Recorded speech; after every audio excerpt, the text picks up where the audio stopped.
In this video, I want to talk about how transformation matrices are transforming vectors.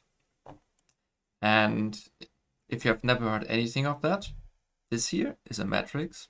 It's numbers on a grid, and a vector is an arrow in space, and you see how this little star gets transformed into a wild motion, a sickening motion, as you can see. And this is the matrix that is being applied. And this may look now very confusing, very magical about, is this readable? And I hope that this video can explain that, why it is actually quite readable. Now, why would you even care about this? Well, if you are interested in computer graphics because you like computer games or you like ray tracing or just anything in computer graphics, then understanding transformation matrices is essential and unavoidable. So this is why you should care in that case. And otherwise, if you're dealing with geometric problems, understanding transformation matrices is good because it's a tool you can use to solve problems in a different way with, standard solutions.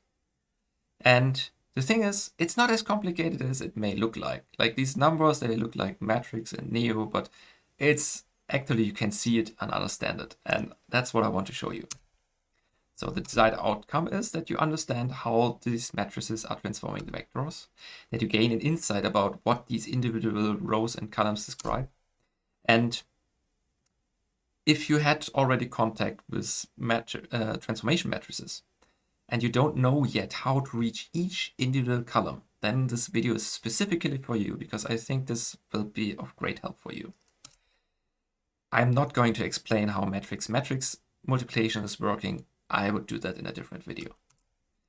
The required operations to understand this topic are really simple. It's just two. Multiplication of vectors with numbers. So if you know how multiplication works, you can do that. And adding vectors, which is just adding numbers. This is everything you need. Let's start with the vector number multiplication. We have a vector with x equals 3 and y equals 2. So x, y, z, these are the x's. It's x, y, z for red, green, blue, which is the usual color encoding in computer graphics as well. That is why we use it in that order. And now we multiply that vector, which is the white arrow here pointing to that point here, with 0.5, which means we want to have a vector which is half as long.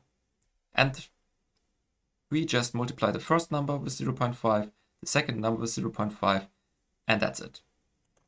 And we can, of course, use any different number. If you use 1, the vector looks exactly the same because multiplying a number with 1 gives you the same number. You can multiply it with a negative value, which means that it goes through the origin and reverses the direction. Well, the vector is in itself an arrow in direction or a point in space. And we can also go beyond 1 and just do it with any number. It therefore just it describes a line in space when you make a multiplication with just any number. And any vector multiplied with any number will eventually go through the origin.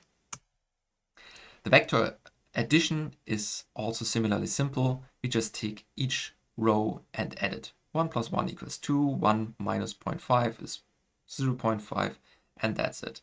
The orange vector and the blue vector gets added, and if we change the values, we change the result. There's a geometrical simple explanation for that. We just take the blue arrow here and add it here. We end up at the green spot, or we start with blue and then take orange, and then we end up at the same space coordinate. Which also shows nicely that this is a commutative operation, so it does not matter in which order we do this. And we can change any numbers how we want it to be. That's it. Now, matrices are a little bit more complicated than vectors because there are more numbers and they are aligned on a grid. When we have a matrix that is square, that means we have the same number of columns and rows, and there are ones on the diagonal. and zeros everywhere else, we call it an identity matrix. And the reason why I'm pointing this out is that this is the one of matrices. Any vector we multiply with an identity matrix is in the result the same vector again. So it is really the one of matrices again. And you can also take an identity matrix and multiply it with another square matrix of the same size, and the result will be the same matrix again. So here it is also acting like a 1. Now, transformation matrices are special case matrices because we want to express the translation, that means moving objects around, the rotation and scaling and the shearing of matrices. We need a few more values. In the case of working in a 3D environment, we work with 4x4 matrices. And for 2D coordinate space, we work with 3x3 matrices. So when we work with 4x4 matrices, we also need vectors with 4 components. This may look strange and complicated, but it's not, because the last value of our vectors we work with is always 1. We don't want it to have anything else. And this is then how it looks like, nice and orderly. Here are my numbers in the matrix, here are my numbers in the vector. That's it. So let's take a very simple case. We have a matrix that is just translating something. This is usually very easy to understand. We have our input vector, the output vector is the same because it's the identity matrix. Here's the orange result vector. And if we introduce a translation, which happens to be placed into the last column of the matrix, then we just translate it. In this case, we translated 1 unit upwards. So it looks similar. It should remind you of the vector addition, because that's what is happening here. We have our original vector, we have our translation from the matrix, and we end up at that spot. Nothing special. This is how it works.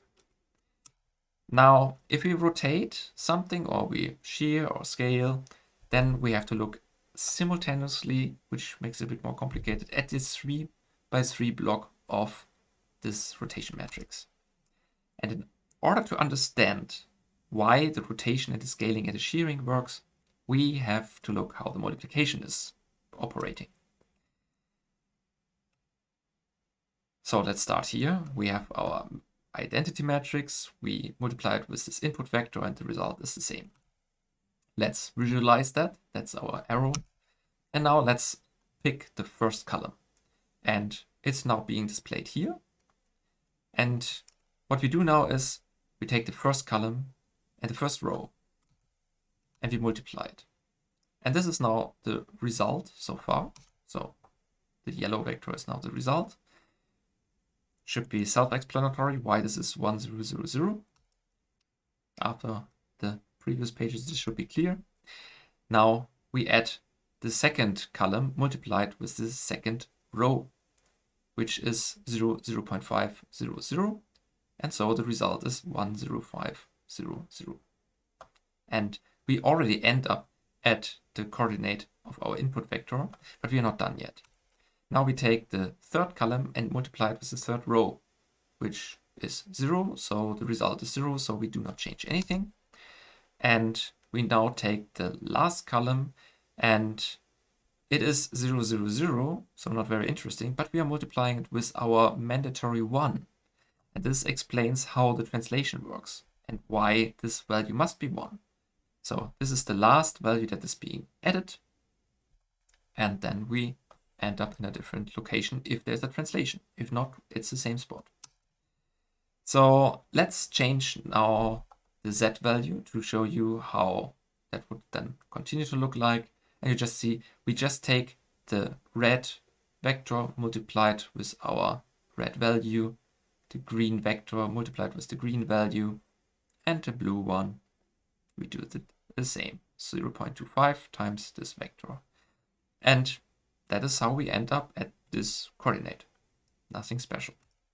When we add now the translation, we see that this is the only vector that got changed, and this is why the result changes. The other columns and values are untouched. Now, let's play around now with this magical block of numbers here. Let's negate the value. It's -1 now. We are mirroring the direction of what we think is x. So the x value in our vector is now mirrored in the other direction. So the result is now -0.25. We can change it to a different value, like 0.5, and then we are at half the distance of the mirroring. And that's all. Now, we can do this with any other axis, but so far we have operated only on the diagonal. But you may have seen this is the scaling operation on each axis. What happens when we shift to another row? So we took the 1 here and moved it up here. And what happens now is that the z value of our vector gets transformed towards using the up direction, because we are saying, hey, take the z direction and map it onto y. And now our original movement into the screen became an upward motion as a result. And we are now at 0 for the z value. This is how it works. One more time, let's take now a look at an actual object. We have a cube, and we let our vector point to one corner of the cube. We can translate it, and we can scale it. And in this case, I have decided to scale it to 0. So we no longer define in which direction x is. It is gone. And you see that our cube has become very, very flat and thin. And that's so much about it. But now let's change this thing that we map now the x direction onto the y-axis. And all of a sudden, what used to be the width of the cube becomes the upward direction. And this becomes maybe a little bit more clear what happens here if we again give the x direction some kind of a depth. And now you see that our original perpendicular looking cube got sheared in the y direction. We can reverse the shearing if we just change the y value on what we want to use as an x direction, as the x-axis after the transformation. And we can do this also with any other value. I wouldn't suggest to touch these values because that will just go crazy. This is always 0 on the last row for the first 3 columns. It has a purpose. Again, this would be a different video. Now, let's go back to our original looking cube and rotate it. Let's rotate it by 45 degrees along the y-axis. And the 45-degree rotation has some nice symmetry. The numbers are all the same, 0.71. And you see that the x value of the z-axis column is negated. But that's the only difference between these two columns. And that's the how the rotation works. If we rotate it by 180 degrees, we say, okay, the x direction should be mapped onto the z direction. It's not 180 degrees, it's 90 degrees. I'm sorry. So this is now pointing towards z. So x is pointing in the z direction into the screen. And our z direction is pointing to the left. And we can continue this, and this is how the rotation works. Now, with all these numbers and operations, this might have been confusing. So one more time. Let's say we have a practical problem. We have a light in space, And we know that the light is shining into the direction of Z. That is what the implementation says. And we want to know, where does it point to? How can I let it point to a specific location? And right now, this light is pointing towards the Z direction because we are not doing anything. No translation, no rotation. We can transform it with translation. So we have moved it up by 1 unit, but this does not change the direction. We can focus on just the third column if we see, no, this is still pointing into the same direction. Let's rotate it now by 90 degrees. And we can read the third column again, and we know and understand the light will point into the X direction. In this case, how we display it, it's the right direction. And I can read this just from looking at this column. And if we let the light shine a little bit downwards by rotating it along the X axis, we see and still are able to read, okay, my light is pointing to the right by 0.92 factor, and it's also pointing a little bit downwards. And this is exactly what we see here. So we have just successfully understood and read the third column as this is the direction that our light will shine towards. We also know what the right direction right now is. So right as in pointing fingers. The right side of the light is now pointing into towards me, which is the negative Z direction, which is this column, and you see, yeah, it's -1. And the up vector of our object is pointing a little bit to the right, but mostly upwards, which is here, you can see the case. And if we rotate the object along the Z axis, we see that this value is not changing at all. What we have done, however, is that the original right side of the light is pointing downwards, which can be read here. It's on the y-axis, it's -0.92, so it's downwards and a little bit to the left. But what used to be up is now pointing towards me, which is 0, 0, -1. Lots of numbers, but I hope this visual explanation helped you. Now, one more thing. You may have noticed and may be confused about, why do my objects shrink while I rotate them? The reason is that I picked a very simple interpolation for the numbers when I changed them for this presentation purpose, which is a linear operation, a linear interpolation. And linear means things move on a line. So let's focus on the green arrow, which is currently the up direction of my lamp, and now rotate it by 90 degrees. Watch the tip of the arrow. It is moving along this line because it is being interpolated linearly between that point and that point. And while the length is right now 1, which is the scaling in one direction,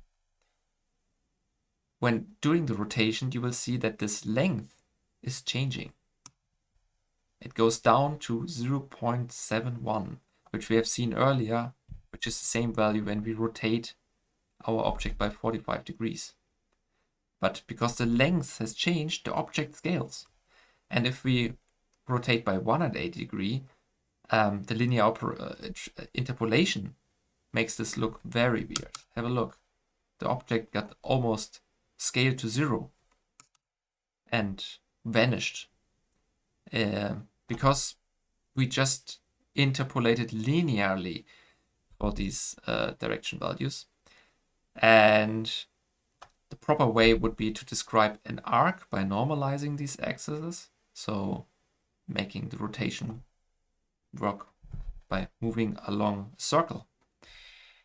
But this is a future presentation topic. So let's not stretch it and come to the end. Summary. The 3x3 block here describes the rotation and therefore the orientation of the x, y, and z axis of our vector after the multiplication. And this is why this block is defining how it scales, shears, and rotates a vector. And only the rightmost column is describing how to translate the object in space. I hope this was all clear. You've managed to get through. I hope you've learned something. In which case, I hope you leave a like. Or maybe you want to write a comment about what you think about this presentation. And maybe you also have a topic that you want to see covered because you haven't understood it yet and would like to hear it from someone who works for a long time with this stuff. And yeah, also subscribe. That would be very motivating for future videos. I have a bunch of topics I want to work on. Would be nice to see you again. And also hi to all the people from the Discord channel of the Love2D engine. The very nice Discord channel, very nice people. It's always great to interact with you and get comments. That is also motivating me. So hope to see you around. Until the next time.